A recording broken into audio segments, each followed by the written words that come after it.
Welcome to Skin and Soul. I'm Gwenm a transformational body, sex, and soul coach, and I'm inviting you on a bold, unfiltered journey into the heart of our humanity through the lens of Eros. This is where we strip away the shame, dive into the unspoken, and embrace the wild, raw truth of our desires. Together, we'll crack open the taboo, uncover our deepest intimacies, and awaken the pulse of our sexual essence. Because real transformation, it's messy, it's thrilling, and it's oh so delicious. Buckle up, loves. Skin and Soul Beyond the Pale starts in 3, 2, 1.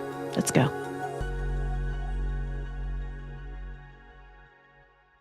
Hello and welcome back. I'm Gwenm. I'm your host of Skin and Soul Beyond the Pale. And today we're going to be talking about heartache, the loneliness pandemic, the things that we never get to fully digest, the loves that linger, and the wounds that settle into the body, the stories that we keep feeding or keeping alive after they've stopped nourishing us. So I'm really lucky to have today with me Ben Oofana. Thank you for being here, who is a healer, a teacher, and an author who has spent at least 35 of his very young years doing the things that most of us spend our lives outrunning and avoiding. So welcome, Ben. Thank you. Thank you, Gwenm. I have spent the day with you, quite literally, just kind of absorbing your energy and your work, which is really beautiful and magical. And I think where I'd love to start is a little bit about your journey and the vision quest, because and explaining what the vision quest is and how you kind of came to it. Sure. Initially, from a very early age, I was drawn to Native Americans, and the fascination continued to grow into adolescence. When I first learned about the traditional Native doctors, I decided, if given the opportunity, this is what I'll do with my life. Took off on my own at 17, landed in a community of predominantly Kiowa Indians, was sitting up all night in the teepees with the Native elders. And it was in one of these peyote meetings I met my mentor, Horace Dalkai, who's one of the last surviving traditional Kiowa doctors at that time. In the apprenticeship, he transmitted portions of his own healing gifts. And typically what is involved is you go through the vision quest, which generally involves 4 days and nights without food and water, alone in the mountains, and in order to earn the right to work with those gifts of healing. And although I missed a number of years in my 20s in my wandering alone in the desert phase, metaphorically, at 31, I started going back. And since that time, I've been going, and this is like over 30 years ago now. I'm older than I look. And just spring and fall like clockwork. Because, yeah. And what keeps you going back? So when you speak of a vision quest, first of all, what is the process? Like, what brings you there to do the vision quest? Initially, I was thinking about reflecting on how a lot of these traditional Native doctors, they were developed extraordinary gifts of healing and other capabilities that range into the paranormal. And I was thinking, hey, if I need to go back. This is how these individuals became so extraordinarily powerful. And so I was feeling that pull, and I reached out to a friend back in Oklahoma, and I was living in New Mexico, and he said, sure, come on out. And I remember the first time I was back in Oklahoma to go on the Vision Quest, and I was in the Wichita Mountains, and I was woefully unprepared. A sleeping bag that was grossly inadequate. I was freezing my ass off. And fortunately, it didn't rain that time. But literally, I felt as though I was waiting to die at one point. And I was having the traumatic memories of early childhood just flooding back into my awareness. And even in subsequent vision quests, that happened numerous times where events that lived experiences were flooding back, and all the vivid sensory impressions, all the emotions, the thoughts that were occurring at the time, all that was coming back. And it's like I could feel this presence working within my body, helping me to digest what I had experienced. And this new foundation was gradually taking shape. And which, this has played a hugely important part in my own healing process, because so much of the trauma, the dysfunction that I internalized, that was playing out in my relationships. I was caught in this cycle of reenactment, and so it was through the vision quest that started to dismantle, to come apart, and that new foundation develop. Um, because I know you talk about having gone through some toxic relationships and so on. And so when you went to do these vision quests and all of this wounding was coming up, all like you just said, your traumas were showing up. And I'm going, why on earth would somebody want to do that? How was that experience for you to move through it before and after? At the time, it could be excruciating. And part of it too was, before I started going back to do the vision quests, like, as I said, my mentor had transmitted portions of his healing gifts to me, and I parked myself in college for a few years. I needed to reassemble myself because the training was really extreme. He would do things like, at one point, he dropped me off in the middle of the Hopi Indian reservation, said, hitchhike to Las Vegas, make it the best you can. And and that was traumatic to some extent, at 20 to go through that and being in survival mode. And but as it's coming time for graduation, then it's like, wow, college financial aid's running out. I actually have to support myself. And when I started working with other people, and that transmission, that gift was awakening, a lot of that trauma was surfacing, and I was caught in the cycle of reenactment.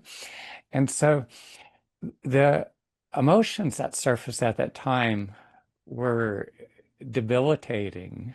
It was incapacitating. I could hardly get out of bed. It was excruciating. Yet instinctively, I taught myself to dive into the depths of what was coming up in those moments. I mean, I did go through a few years of psychotherapy that was extraordinarily helpful to give me the much needed intellectual understanding of why I was the mess I was and the dysfunction playing out.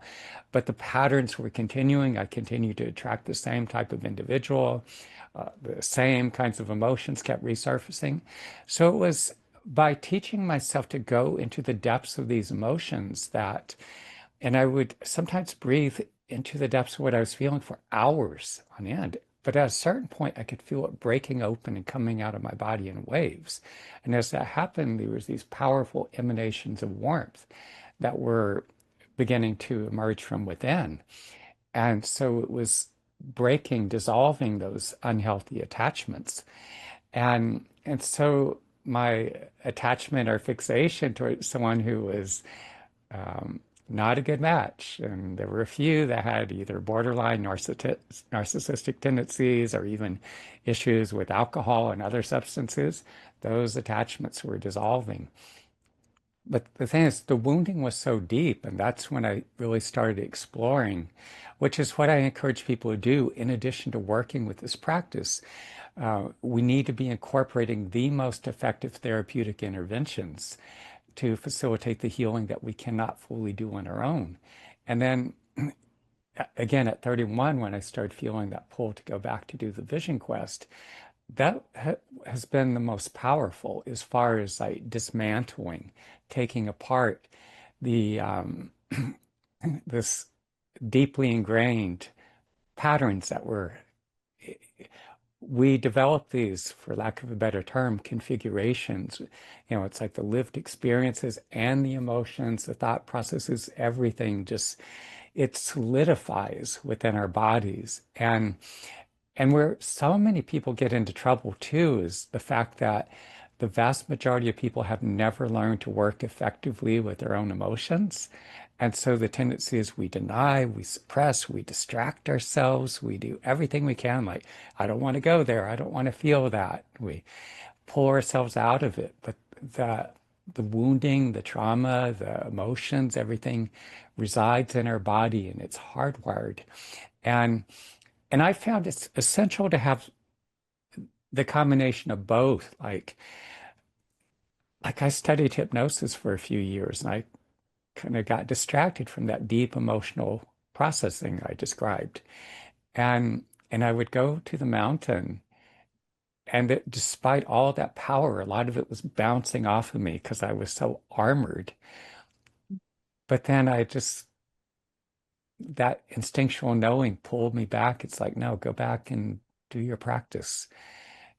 We And have to want to, though. Like, and I think that's the thing. Like when I think about, my own journey, which also started probably pretty young, where I started just having that calling for some form of healing, which I think many Mhm, people are like, I don't know anything about healing, or I don't, or even in the thought of I want to heal. I always wonder, whether that's, I think people initially think they want to heal, but there's a lot of work that goes into it. And so when it comes to things like we're really talking about attachment here, like being attached to whether it's a person or a story or a dream or whatever it is that's causing um, us to suffer in some capacity, right? But even when we say we want to heal, we have this attachment to not letting go of even the suffering. And so it does mhm, demand like you going to the mountain every year or twice a year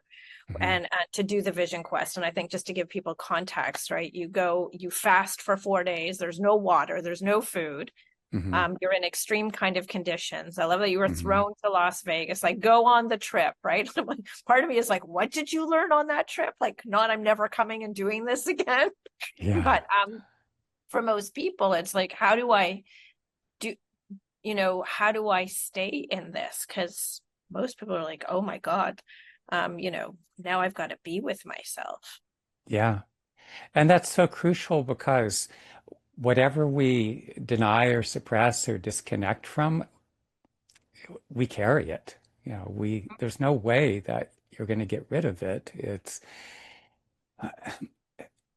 parts of us split off. They operate from the subconscious mind.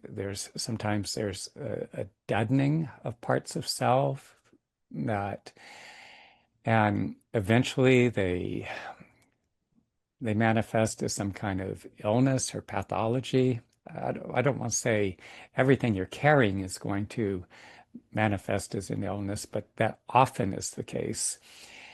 And I see that in the work I do with people, especially as people are growing older, their 40s and 50s, 60s, and on.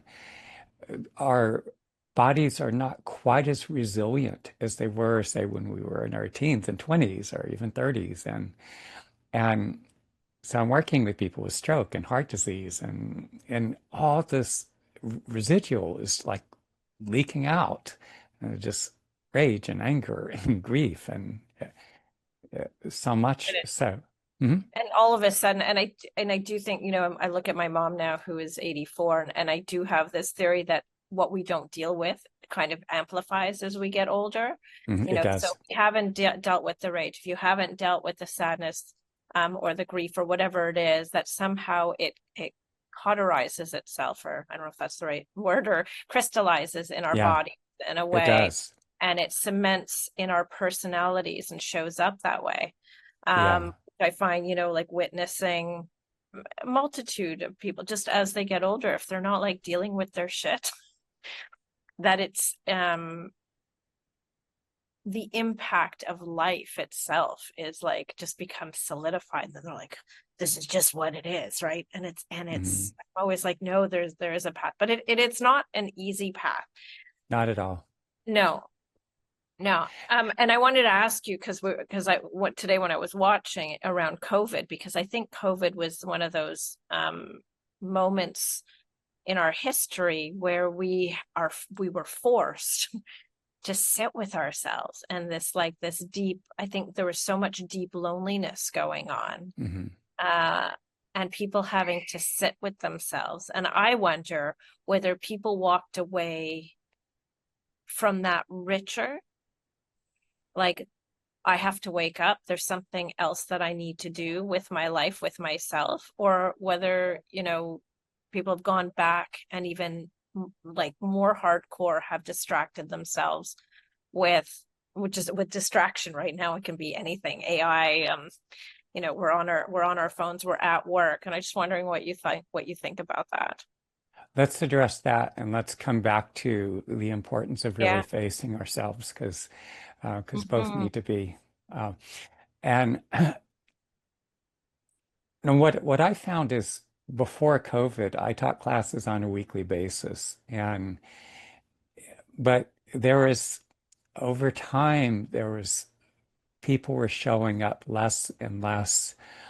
Um, and like, let's say when I first started offering classes, maybe 80% of 60 to 80% of people who RSVP would show up. And it went down to 20 or 30%. And then when COVID happened, even coming out of lockdown, it's, yeah, much less so. And so there are a lot of concerns with that. People are less apt to show up in person. And it's not just COVID. There are so many things. COVID just put the accelerator to the floor on the direction we were already heading. The fact that we're relying more on texting as opposed to picking up the phone and calling or showing up in person, which is even better. I feel it is tragic that so many people are reliant on dating apps. We cannot engage with the people in our immediate proximity. And because we're relying so much on apps and texting and everything, there's less and less of us present, engaged, and we're missing these critically important developmental processes that we need to experience, that we need to go through, which is so much of our learning. And, because there's a lot of trial and error, a lot of learn as we go that happens through direct engagement. And the fact that we have these apps and this illusion of endless possibility that it contributes to this devaluation of the individuals that we would meet, that we would connect with, that we would partner with, and there's much more of a sense of disposability. Yeah, such an And objectification right now of mhm, life itself. There's no real sense of accountability because you mhm, can break up with somebody over a text, not having to witness, mhm. like you said, you used to have to pick up the phone, or even better, in person, which brings in the human element of, oh, you have to deal with yourself. Either Yeah, way, on either side of the coin, right? Whether it's the person receiving or the person giving the news. And I think, in talking, going into, parts of heartache or loneliness, we're no longer being able to sit in that in a deep way. It's kind of like there's one side of the coin um, that's just not even being witnessed by any. It's such a solitary place to be, and then we just go distract ourselves with something else, that shiny object. Or yeah, yeah. yeah. And a lot of times we form attachments to people, and a lot of people are, many of us, I didn't for some time, and many still don't understand that much of the population is not really what you call growth oriented. They don't have that impetus or that internal drive or commitment like to better themselves, to better ourselves. And so they just go through life in ways that are they're creating messes and they leave messes. They don't deal with things and they disconnect and it's But what do you think gr makes you different? And my curiosity is, what makes you different from the average person who's going along? Like, what do you think the seed was within you that made you go like, I feel this deeply, or I want more than where I'm sitting in this moment? Like, what makes you, because there's so much mass out there that always surprises Mhm. me. If they're like, this is the way that life is, I've never questioned a thing. And I'm always like, really? So what do you think for you that seed is? There are different aspects of it. One is I was not one of these individuals who was able to compartmentalize, to suppress or disconnect and think to myself, oh, everything's cool. It's all fine, and just move along. I was so consumed by the the overwhelming and even at times excruciating emotions that I could not escape from it. And also it was being reflected back to me in relationships that were not working. And maybe if there's someone who's quite beautiful or handsome or something, and because of their appearance, they could still attract or whatever. It's, there's still somebody going to be interested in them, no matter how. Um, is it okay to use a Yeah, few? you can No, anything.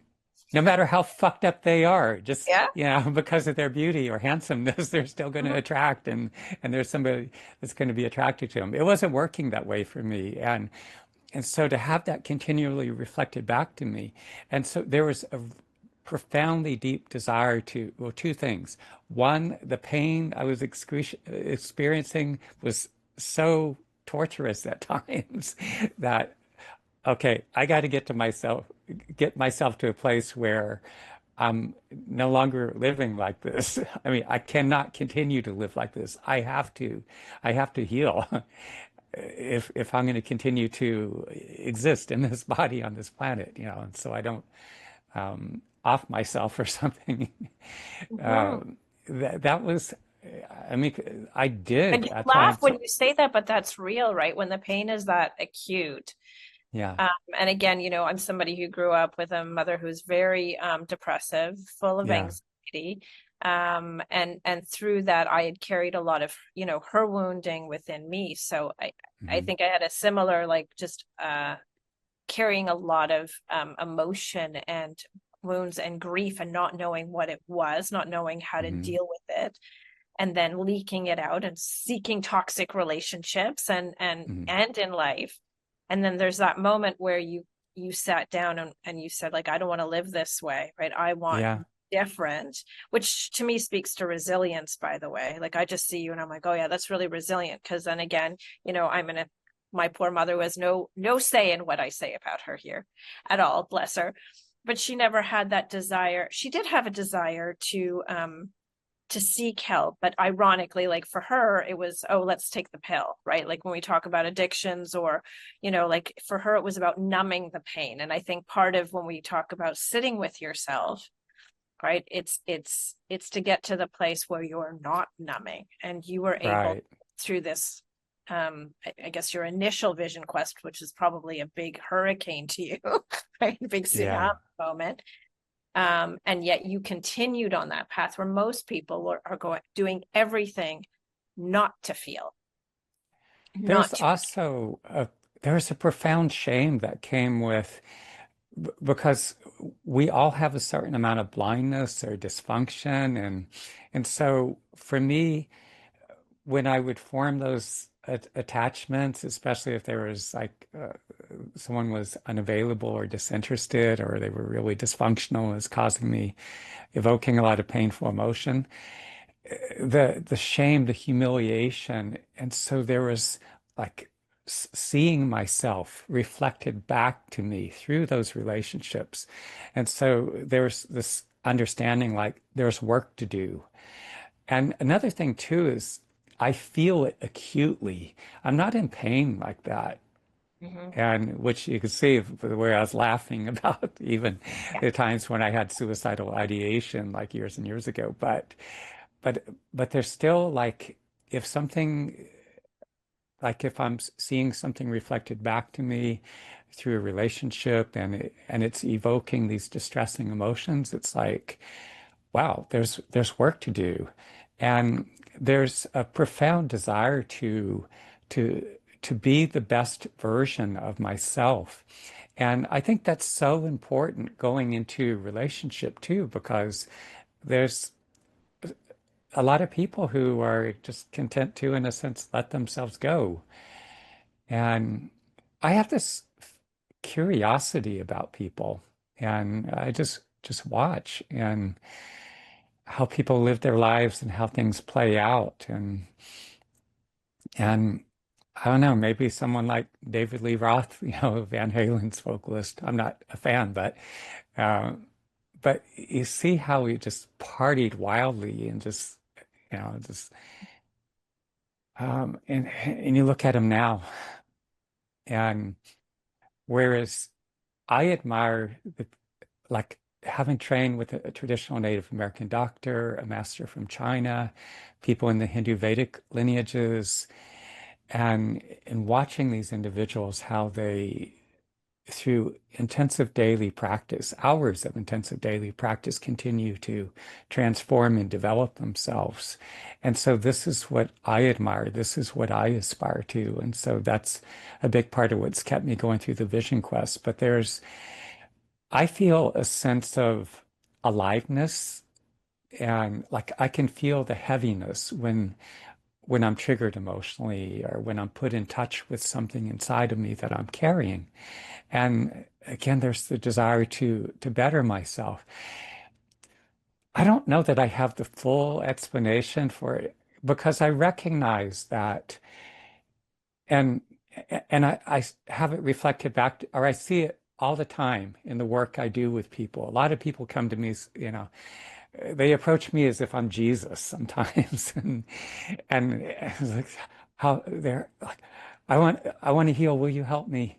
And then when you really get down into it, you see how many people flake, and they'll go this deep, and maybe they'll stay long enough just.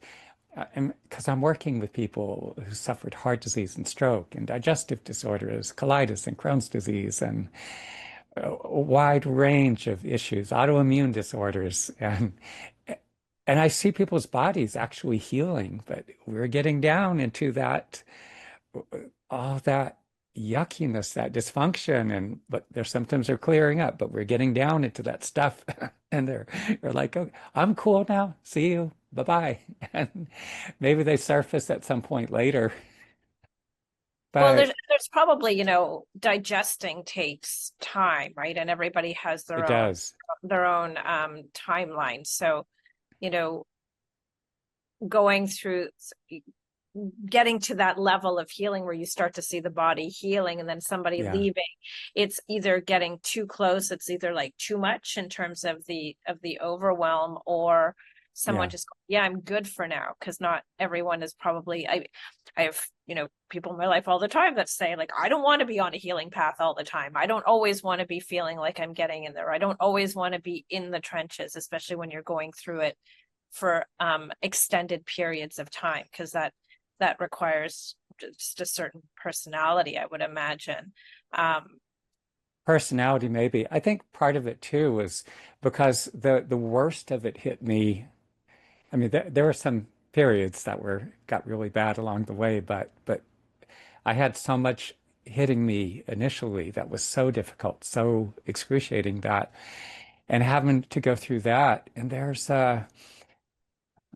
this knowing based upon experience that every time I face whatever comes at me and whatever is triggered, elicited inside of me, I'm that much more connected to my source. I feel that much more alive. I'm that much more capable, empowered.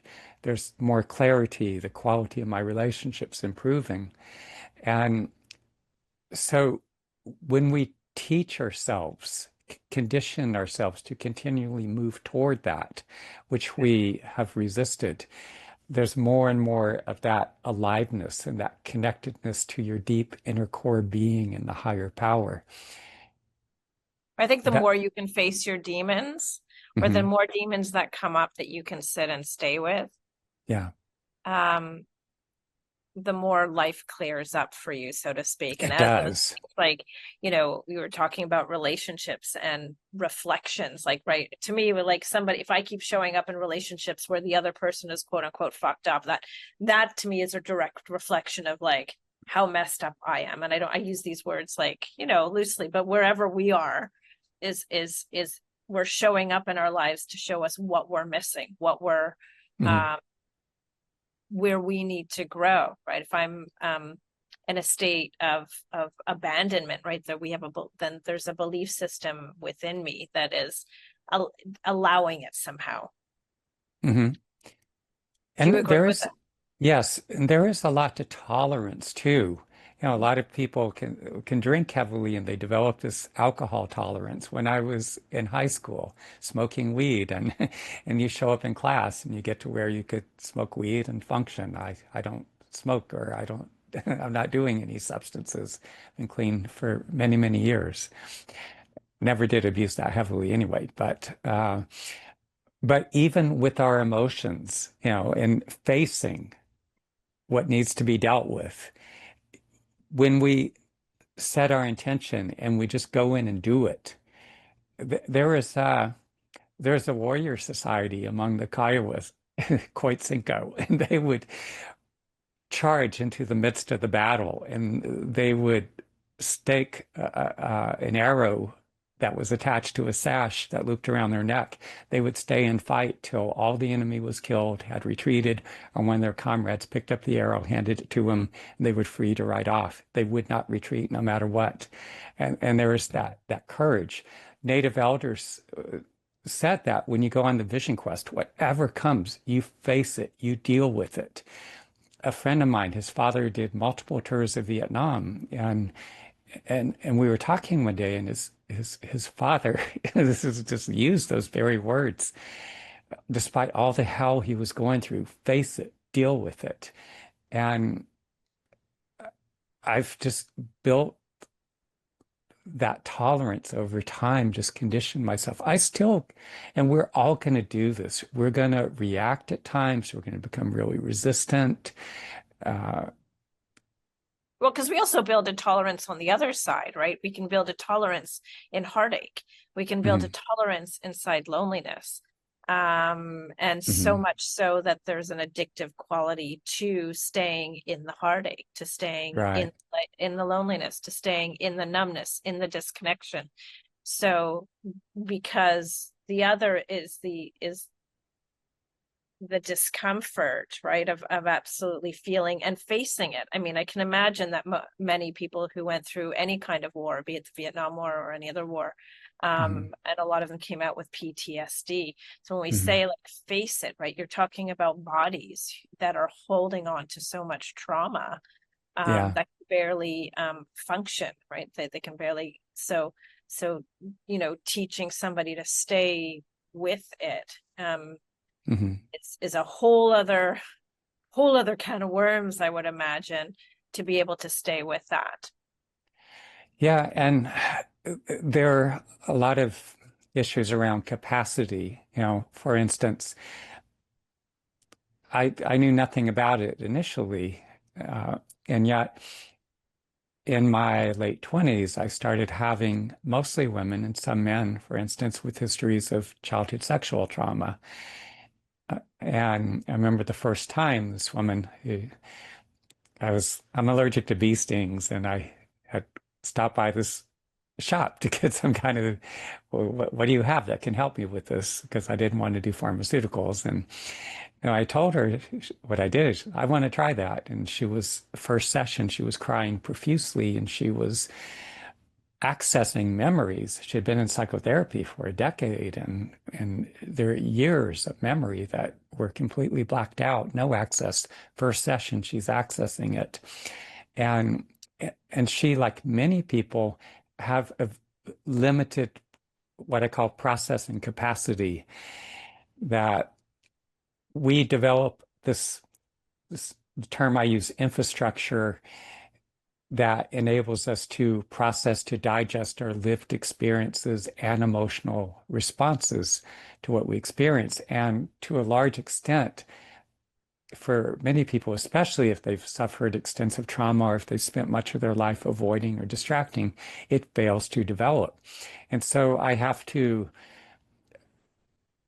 I'm, I'm able to have developed these highly empathic capabilities. I look, I see, and I feel what's going on in people's bodies, where they're at emotionally, what they're carrying, what trauma, the backlog of emotion, and in so many people. In addition, they don't have that infrastructure, those faculties to really process. So in the course of working with people, at presence working through me, I work as a conduit, as Indigenous healers have done for centuries. It's taking all that lived experience and emotion, it's transforming, transmuting it. They're going to something akin to a profoundly deep dream state. They're digesting what they're carrying, the experience, the emotions. It's building this foundation, this infrastructure that never developed. And they're developing this resilience, this capacity to process, to digest whatever comes up, whatever they encounter in their life. They become more highly functional. And I had to do that as well.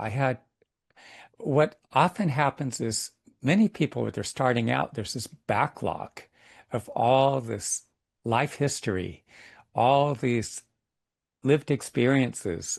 People have gone through like all kinds of things in their life that were some things traumatic, all kinds of adversity, relationships that have blown up, it's a whole range of experience. And because we shut it down, so much of numb ourselves, so much of that's living inside of us. And then all the emotional backlog surrounding it. And then those faculties are not developing that would enable them to do the deep level processing of all that. And when they do get triggered, then they find themselves overwhelmed. And all that stuff we carry creates barriers that diminish our capacity to love and to be loved, to be present with a partner, to experience that depth of intimacy, to fully open up sexually on all these different levels. And so what I found is like initially I found myself overwhelmed. It was blowing me out of the water. I was consumed by all this pain.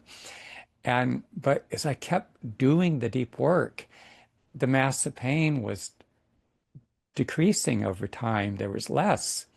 And then the really painful periods were becoming, they were less in frequency. When they did occur, it was a shorter duration, and I had a greater digestive capacity. I could cycle through these things. And so by doing this, I'm building resilience. This is what I work with people to help them do, this continual building that foundation. Hmm. I love that. So in terms of digesting, and I just want to make it clear because I think a thought that comes up for me often in talking about detaching. And detaching is a word that's really been thrown around just as like digesting and moving through heartache or painful experiences. What do you think the difference is, and in your experience, in your lived experience, between truly digesting something and cutting yourself off from something? Because they can feel, I think, from an outsider, be something similar to be like, oh yeah, I'm over that, or I'm not gonna, I'm good now. And yet there's still layers of armor. There's still layers of the scar tissue that isn't being dealt with, that isn't gotten into for my own words right now. Detaching, as you described, and digesting are nowhere close. Mm. And the detaching is often stems from limited capacity, that many people lacking the ability to do the deep level processing of their emotions, not having or not utilizing the additional external tools, the therapeutic interventions, for instance, they're not really processing. It's the relationship that they were in, and the person they were involved with, the whole drama they went through evoked a lot of distressing emotion, left them hurt, devastated, left them quite wounded in many respects. And often what happens is people move from one relationship to the next, to the next, to the next, and the wounds keep getting dug deeper. There's a thickening, there's a layering that occurs over time. And So what happens is they cut off, they disconnect, they stop contacting that person, the no contact rule, all these things, and yet so much of that lived experience and all that undigested emotion that was triggered, elicited, it ain't going anywhere. It stays within the body and it just accumulates, it builds up, it's in the tissues, it's in the organs, the cells, everywhere. And that's more of that buffering so that we attempt to go forward and we're more guarded and we have more walls, more barriers, and we're even if we're not fully consciously aware of it, we're seeing through that filter of that wounding as we're interacting with whoever we encounter, someone that we might consider or that we're starting to become involved with or that we're partnered with. And again, a lot of people, what happens is there's that accumulation and it just builds up. Mm. I mean, I work on this every day. It's, my own practice. I know most people are not going to do quite this much. I would encourage at least an hour of daily practice because if you go, training with a Chinese master in the internal martial arts rooted in Taoism, uh, with my mentor, the native doctor, those in the Hindu Vedic and other lineages, in all these traditions, this is so commonplace. This is how they develop these profound capabilities, like in the Hindu Vedic tradition, what they call self-realization. And and people argue, well, who has time for that? Well, what about all the time you spend scrolling on your devices and on your social media feeds? And You have to want to. I think that's the thing that comes up is when, when we talk about practice and mm, we talk about like going in there, and most people don't know what going in there means, and what it means to feel into the body or even recognize their own scarring or recognizing. I think for I'm going to say a general population, uh, it can be very overwhelming to go, oh, a practice. So maybe just understanding what is a practice? What does a practice look like that can be bite-sized and digestible? I developed a whole series over the years, depending on, because, we face all kinds of challenges, adversity in our life.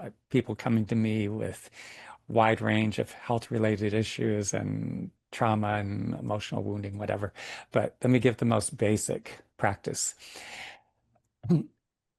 One, acknowledge what's happening. Like if you're going through, say, if you're in the midst of a breakup, if someone ghosted you, if you're you're getting all kinds of mixed messages, this ambiguity, confusion. Acknowledge what happened or is happening right now. Two, what do you feel in response to it? Is it sadness, grief, confusion, anger, frustration, uncertainty, all of the above? And it's shifting and all over the place. Now, what are you feeling in response to what happened? Three, where are these feelings and sensations residing within your body? Are they in your throat, your abdomen, deep within the middle of your chest, where your heart and lungs reside? Where do you find them? Or maybe multiple locations. Four, bring as much awareness as you possibly can to what you're feeling.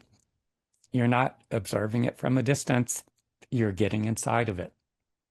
You experience it as fully as you possibly can. And yeah, sometimes it could hurt like hell, but teach yourself. Acknowledge what's happening. What do you feel in response to it? Get as deep inside of it as you can. Fully immersed your breathing very softly. Breathe all the way down to your abdomen, expanding your abdomen, then your rib cage. Pause briefly. Exhale fully, all the way out. Pause again. And continue the cycle. Just keep doing it. Stay with the feelings and sensations. They can intensify, become a lot more intense initially. Uh, it varies. Sometimes some things will start to dissolve rather quickly, even 10 or 15, 5 minutes. They may spread, occupy more of your body. They may shift to other areas. Whatever they do, follow them. It may go through a whole succession of feelings like sadness to anger to grief to Mm. resignation to letting go to It will acceptance. move, right? Like there's this innate in staying with it that it does move. I think where most Mm, people get stuck is in their heads because it comes back to, well, I think that person did me wrong. That yeah. person did this, right? That situation, I'm this, as opposed to like staying within your body and like staying with the sensation And that's a big thing too, because our minds will just uh, and go reel. They'll moving. go start obsessing about what that person said or did and what it Mm-hmm. all means, and we're going circles. And one of the things I taught myself to do is I've actually, I, metaphorically, I've jumped out of myself, faced myself, and just said, "Shut up! What are you feeling? What are the actual feelings? Get down, back down into my body where the feelings reside." And, or I would maybe be a little more gentle. I'd say, "I know that. We've already rehearsed that innumerable times. What are the actual feelings? Get inside your body where the feelings are, dive back into their depths and breathe. And and it involves a lot of training. Like we're training ourselves. We have over many years we've conditioned ourselves to flip out of our feelings into our head, to overly intellectualize everything. But the problem is we go into our heads and we're spinning and spinning. And I call it churning because we're up in our heads spinning away. And yet the emotions are building, they're churning in the body, and it's creating a stronger emotional force. But we're in that disconnected, dissociated state up in our heads. And and then it's reinforcing that split, that disconnect. And it's fueling the helplessness, the addiction, the like trying desperately to make it right.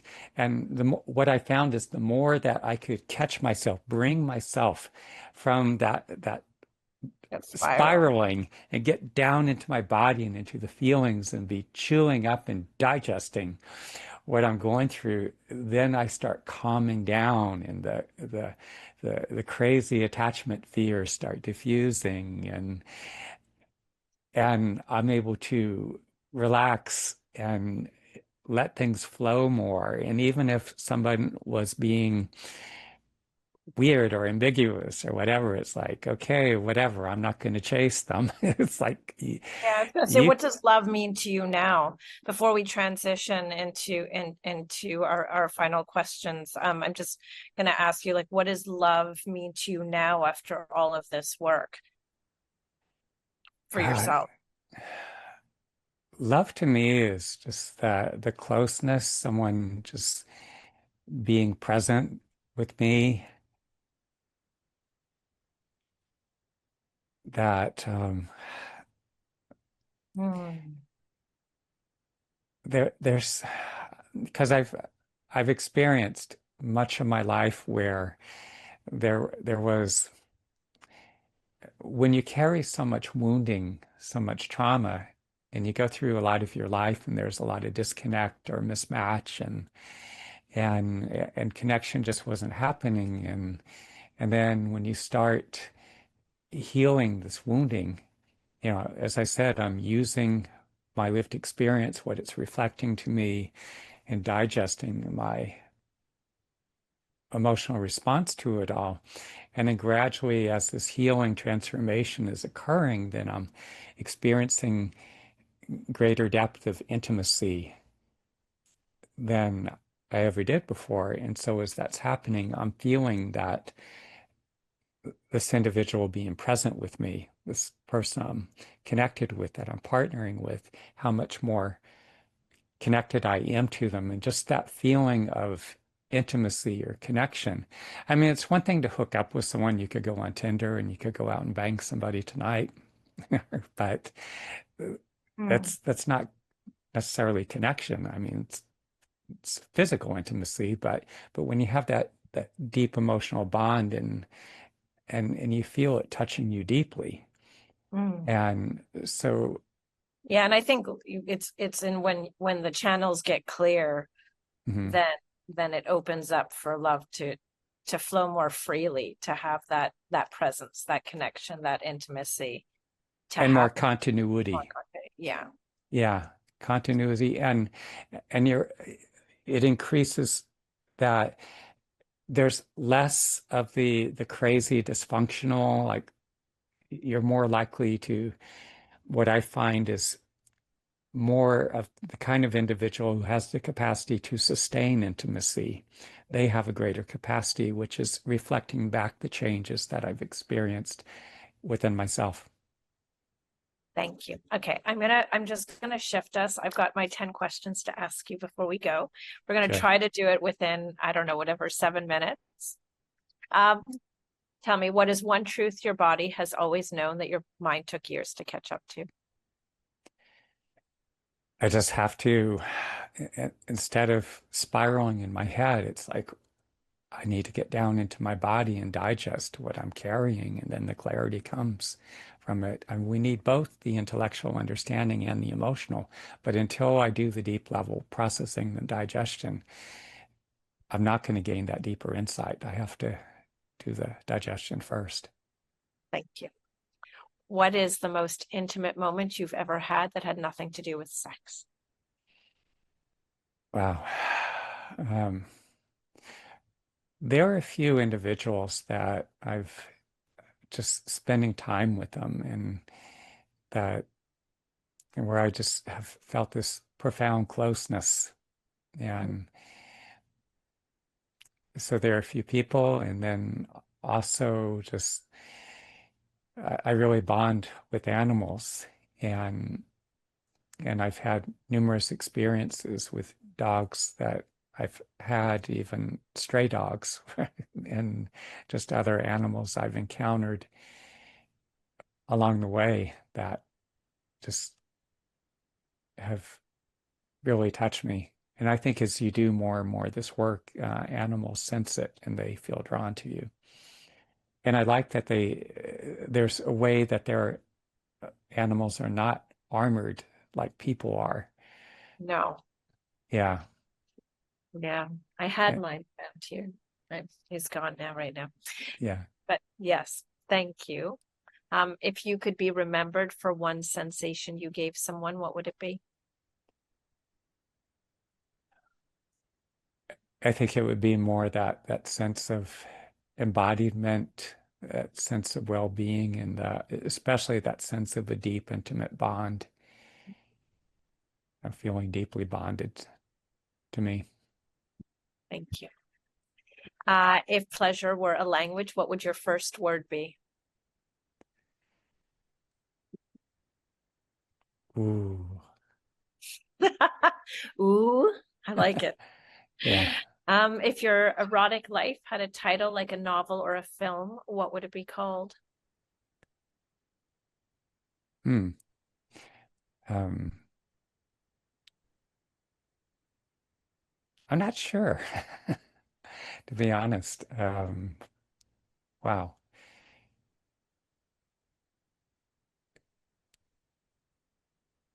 Diving into the depths of intimacy and all its aspects, Hmm. all Thank its many facets. all of its many facets. Thank you. Yeah, I had one for you. Should I say it? sure. Emergence. Okay. I don't know why. I'm recalling your book, but I thought, oh, that might be. Okay. What is one thing you've never said out loud, but you wish someone would ask you about? Um, God, what haven't people asked me about? Um, I, I'm pretty open, so about so when people ask me about things, I'm pretty articulate. I won't share everything with everyone. It's like I can be very discerning because, when you grow up in a with a narcissistic parent, there's a lot of things you don't share because you know they're going to take that and use that and distort it, manipulate it in some way. So I'm very intuitive who I share what with, but if I sense that someone is, and I do this being so empathic on a personal level when I work with people, I'm always just kind of feeling and sensing like, what can this person hear that I can share? So whenever I sense openness, and that's part of the impetus to grow and heal. It's that ability to open and share, and it deepens our bond. It deepens the intimacy. Thank you. What is what part of your erotic self are you still afraid to bring to the light?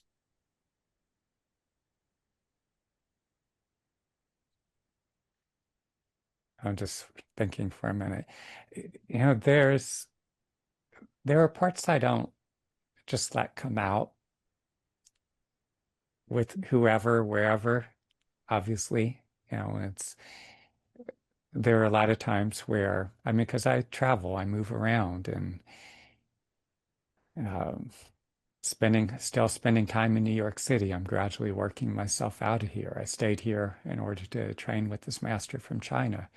So there are a lot of times I'm just around people, I'm with people, and it's like there's a lot of myself I don't want to share. But when I'm with someone that I feel deeply connected to,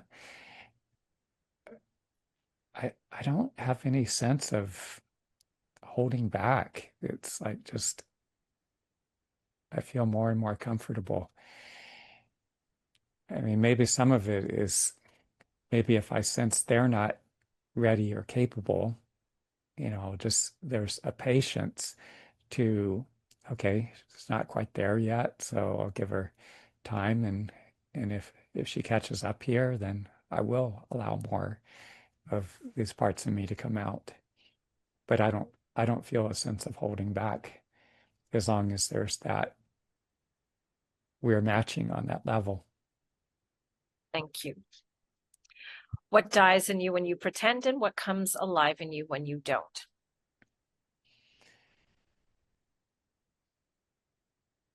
Anything that I'm suppressing or avoiding or not being completely honest about.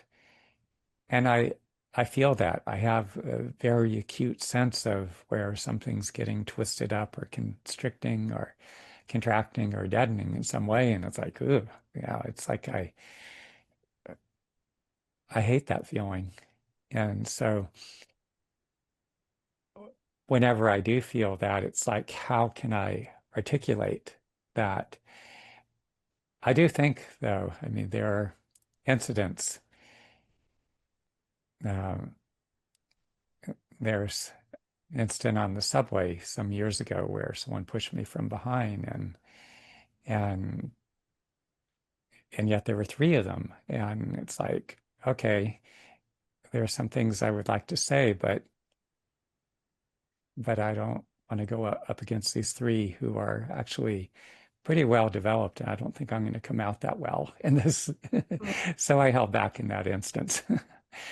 And being spending a lot of time in Sri Lanka, much of that time in the former war zone, and knowing what people have gone through, close friends that have lost their friends and immediate loved ones, and you know, a lot of times they were just, you know, it was almost like these kind of like, please don't shoot me. And so Mm-hmm. there are instances where we face actual physical danger, Yeah. you know, where we're just getting through those moments just to survive. I experienced some of that growing up. I mean, there were some, nobody was pointing a gun at me, but well, stepfather came around the side of the house with a butcher knife. I didn't know I'd survive that in that instance when I was 10, but um,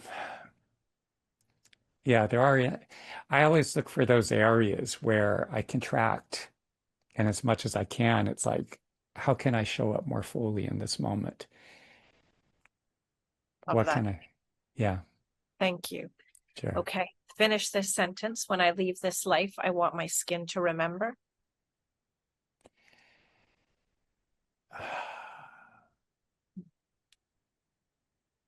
I think more my focus is having trained with this master from China for 17 years and a Native American doctor. There's always this sense of like all the work you do is to evolve so that when you reach the other side, you're at a much higher level. And so there's this continual building. You see the yin yang symbol, and there's this emphasis on here we are in the body, and there's like our soul spirit that doesn't fully incarnate. So you're doing this practice to continually bring more of the soul into your body, and with the soul and the body, there's this alchemy. And so for me, it's just this continual building. That's my thought. Mm, That's love that's that. what's I live with all the time. Thank you. Last one. If the soul has a scent, what does yours smell like today? Hmm. I really like the scent of the uh, juniper Mm, that grows uh, where I go to do the vision quest. mm. Thank you. Thank you. Thank you for joining us today. And for anyone out there who would like to work with Ben, I'll let you say where they can reach you. I know you have several websites. There's benoofana.com, and then you Yes. have several others, right? Yeah. Yeah. And on my main website, benoofana.com, there's a blog, which at the top bar, there's a tab that says articles. And so you can click on that and do a deep dive, a lot of in-depth videos on YouTube. There's my website, teachmetomeditate.com. I developed this whole extensive series of meditation practices that are all about becoming more and more embodied. And, for instance, going deep into the intestines or deepest empathy, there's so much emphasis on the heart, but the deepest level of bonding actually comes from that abdominal area. So I teach people how to cultivate that abdominal awareness, and that's one of many. If you're in the midst of a devastating breakup, you've been ghosted, divorced, whatever, there's breakup first aid. It's getting you through, cycling you through the initial devastation. And a more deep dive is heal my heartache. So if you cycle through repeated disastrous relationships and one after another, you keep attracting the same kinds of individuals, abandonment, unrequited love, attachment wounds. This is a much deeper dive, and it's about healing and transforming yourselves. So you can find me on Instagram too. And so those are my contact details. Beautiful. Thank you. Thank you. Thank you for joining us. It was a beautiful conversation, and thank you to everyone. And I will see you again next week. Thank you. Thank you for listening to Skin and Soul with me, Gwenm. Join me Fridays at 10 a.m. PST on Transformation Talk Radio. Catch the podcast anytime on your favorite platforms. You can follow me on Instagram at Luvology. Ready to take the next step? Book a compatibility call with me at gwenmcarsley.com.